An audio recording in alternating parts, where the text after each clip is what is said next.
Hey guys, this is North back again with another video. Today's video, I'm coming to you with another weekly rotation. So let's see what I wore this week. Now, as usual, I'm going to tell you what I wore from Sunday to Friday. So let's go ahead and get it going. The first fragrance I wore on Sunday is from the House of Chanel, and this one is Cristalle, the EDP. Now, story time, I was able to pick up a vintage version of this one. As you can see on the back, you may be able to see that it has a short ingredient list. All right, so I had a tester bottle that I ended up selling because there was another guy that had a bottle I was gonna pick up and that ended up missing. So I knew another spot that had one a little bit more expensive that was in a packaging, and usually when they're in packaging they're a little bit more, but that one ended up being a vintage bottle. And as you see, the bottle is different than how they normally come now. This is a 125 ml. The newer one comes in 100 ml sprays. This is a 125 ml splash. Now, I wasn't able to track down like the exact date of production on this. My guess is that it's a 90s bottle. Cristalle Eau de Parfum was released in 1994, so I'm guessing, I assume this one isn't a 1994 bottle, so it's anywhere between 95 to 99. That's going to be my guess based on the style, based on the short ingredient list and whatnot.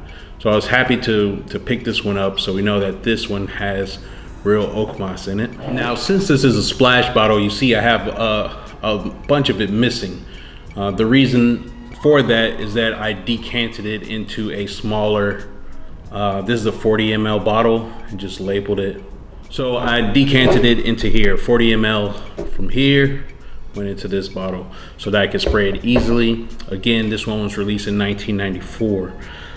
Sorry, 1993 is the release date. So the notes on it are mandarin orange, melon, jasmine, peach, ylang ylang, oak moss, and vetiver. So again, since this is an older batch, I assume that there's real oak moss in it, and it's a lovely scent. The reason why I was trying to pick up on Cristalle is that the rumor is that it is discontinued, meaning that it will no longer be available in the US market. That's what the rumor is. So I was just trying to pick up on a bottle. Even here in Kuwait, it's kind of not necessarily that hard to find, but there are limited quantities. They still do have it at the big retailers, Harvey Nichols, Bloomingdale's, and so on. So let's go ahead and keep it moving. On Monday, I have another designer. As I said in my last video, I'm getting into a lot of designers. This is for sure a discontinued fragrance. This is a flanker of a popular Guerlain fragrance, and this one is Habit Rouge Sport.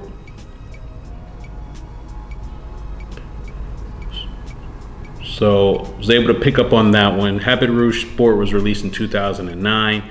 Notes on this one are lime, bitter orange, pepper, rose, bamboo, jasmine, leather, and woody notes. Those are some of them. And so this one has some similarities to the original Habit Rouge. I don't own a bottle of that or any of the other flankers, but then it has like a lighter citrusy sort of top to it. So I'm still getting to know this one. I had a bottle earlier that I sold because I knew it was discontinued and hard to find. You hardly see it posted on eBay, though you do find it. But when I was able to get it like a brand new bottle, I picked it up and I'm just gonna hang on to it and see what I get from it. Moving on. On Tuesday, I went with the House of Guerlain, so the three big designer houses. I went with the House of Guerlain, and this is Aqua, Allegoria, Pamplelune. Now, this one was a tester bottle that I got. I talked about this in one of my other videos, but as you see with the old label, this isn't how they're made now as far as the labeling. This is the original formulation of it from 1999.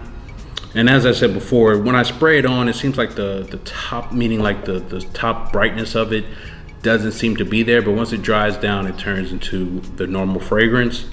The notes on it are grapefruit, bergamot, petitgrain, neroli, and vanilla. So with this one, Pamplelune, what I'm trying to wait for is, since they're coming out with these forte, higher concentration of these summery citrus scents, I'm trying to see if they come out with a Pamplelune Forte, since this is my favorite one, in case I get a deal on another one. Until then, I will just keep rocking this one. On Wednesday, I went with a cheaper fragrance. This one is called Etruscan Water. and this one is from the house of Francesca Bianchi. I have 3 Francesca Bianchi fragrances. This one's probably my least favorite of them, though it is a good cheaper fragrance. This one was released in 2019, and some of the notes on it are oak moss, orris, ambergris, bergamot, immortelle, petitgrain, labdanum, grapefruit, and tangerine. So as you see, it does contain the notes that are part of the typical structure of a cheaper fragrance. It is a good one. I did get a good wear out of it the other day. Somebody was saying that it was reformulated. I'm not sure about that, but nonetheless, that's what I wore on Wednesday. Moving on. And the last day of my work week, on Thursday, I went with the house of Diptyque and I wore Opsis. Now, Opsis is a Harrods exclusive fragrance, so I did order this directly from Harrods. I paid for shipping. The notes just spoke to me. So this one was released in 2022. The notes on it are olibanum, iris, bergamot, and musk. And so that's what you get. You get an incensey, white musk, powdery type of scent with a little bit of iris. I really do like this scent. I've gone through half of the 75 ml, at least half of it. So I'm a little sad about that, because I got this when it very first dropped. It was $198 American dollars, then, you know, minus the shipping. Now on the site, it's $230. It's $230 on the Harrods site for this one. I wish it was a part of the normal line, but right now it's not. But I'm glad I got a bottle, and I did get a good wear out of it on Thursday. I do like this scent. I still really like Diptyque as a house. I just haven't been into many of their newer releases, but I do like this one. I just wish it was in the normal line. Moving on. And on Friday, I was lucky enough to get a sample of a Roja Dove fragrance. This is the new Taif Aoud. So I was able to get a 7.5 ml decant of it. So I tried this out on Friday.